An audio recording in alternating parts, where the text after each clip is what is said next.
Have you ever thought, I would love to be healthy, but I just cannot stop eating sugar?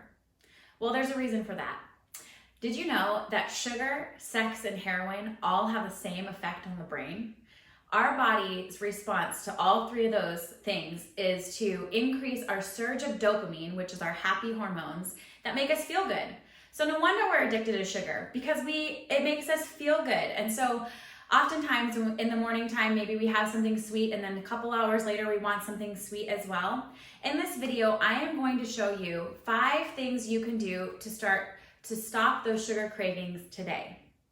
The number one thing that I found to help people over the years with getting rid of the sugar addiction is to allow ourselves to give ourselves just enough, just a little bit, because sometimes when we go into that deprivation mindset, we are like, oh my gosh, I really want to have that. I know for myself, anytime I've ever gone on a diet, I've wanted to eat everything.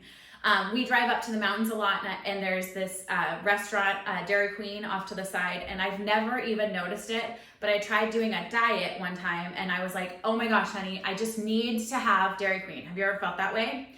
So if you allow yourself to have just a little bit of sugar, so maybe it's just like a small candy bar, maybe it's like a little piece of dark chocolate, periodically, you won't go into that deprivation mindset. Another thing that I like to talk about with people is this idea of the blown tire theory. The blown tire theory is that if you were driving down the road and you got a flat tire, would you get out and pop the rest of your tires? No, you would fix it and you would move forward. But oftentimes we do that with our nutrition. We're like, oh, well, I ate an Oreo, so I might as well just eat the box, right? So if you can allow yourself just a little bit so you don't feel that deprivation, we don't have that ravaging hunger that we're like, oh my gosh, I have to eat the whole box, right? The number 2 thing that I suggest is try to have something sweet, healthy with something sweet. So this might be something like having a little, for me, this is one of my treats, is I will have like a banana with a little bit of Nutella on it. So I just give myself just enough to feel that something sweet, because I like that sweet, nutty, chocolatey taste. But I do it with a banana that has fiber and has other nutrients that I'm gonna get, that's gonna allow my body to feel better after having that sweet thing. For some people out there, the number 3 thing is, for some people out there, going cold turkey is the only way, and it can actually be really, really beneficial. So for some of us, if we go cold turkey, the first 48 to 72 hours can be really, really hard, but then our cravings will diminish a lot. So I do recommend that periodically doing what I call a sugar detox, where you take 3 or 4 days to just really focus on eliminating sugar. And yes, this is a little bit tricky sometimes, because we're like, oh, we go into that deprivation mindset, but it also can really help just do a little bit of that reset. And I think it helps if we only focus on the first few days. So we don't say this is forever, it's just for this short period, and it allows us to kind of reset, and then our body is no longer craving that sugar as much as it was before.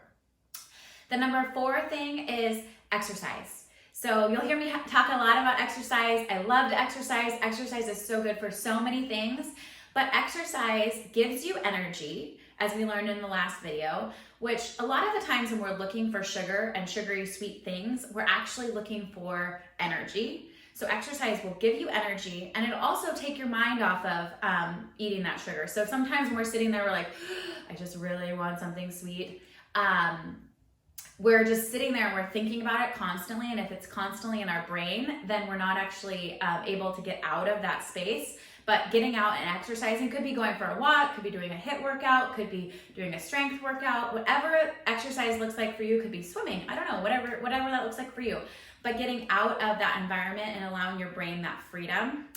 And then the last thing is eating every couple of hours. And you'll hear me talk about this a lot, because I do think this is very important. But it really is important for those sugar cravings, because what happens to our bodies when we go too long without eating is our bodies start to store things, and they start to say, oh, I need more of that, I want more of that, and then we get those cravings. And so when you eat every few hours, it actually stabilizes your blood sugar, so that your body is not saying, give me, give me, give me. And so oftentimes what I find for people is the people that crave the sugar the most are those people who maybe get up in the morning, they don't eat anything until about 10, they maybe have a coffee, and then around 10 they have, you know, something to eat, and then they wait until about 2, 3 in the afternoon, and they're like, oh, I need to eat again. Oftentimes those are the people that end up finding that they're craving more sugar because they've gone this long time span between eating, and all of a sudden they get to 3 o'clock and they're like, I'm hungry and I want to eat all the things, and what I want to eat are those sugary sweet things.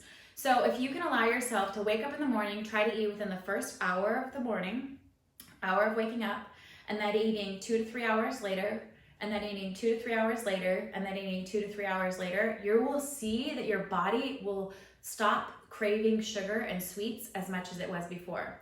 So what I recommend, so imagine that you woke up at 6 a.m. So if you woke up at 6 a.m., you try to eat something by 7, then try to eat something again by 10:30, then maybe you have lunch around 12, 12:30, then you have another snack around 3, and then you have dinner 5, 6, maybe 7, I don't know, depending on where you're at. So can you see how you can eat every couple of hours? You can do this schedule for yourself depending on what your wake up and sleep schedule is. But one of the things that has helped me over the years, just to remember to eat, because I get busy with my kids and things like that, is I love to think about this phrase that says, eat 4 times by 4 p.m. So if you eat 4 times by 4 p.m., that will really help you to curb those sugar cravings, so you're not going into the pantry for all the things come dinner time. Or if you're a mom like me, when you're making dinner, it's like so easy to want to just go eat all the things that are in the cupboard. But if you can try to eat 4 times by 4 p.m., I promise you that will help curb those cravings. So if you want more tips like this on how to find a better habit with nutrition and fitness, I'm going to be here every Thursday sharing with you my knowledge from being a trainer for the last 10 years, a gym owner for 7, and a mom for 4.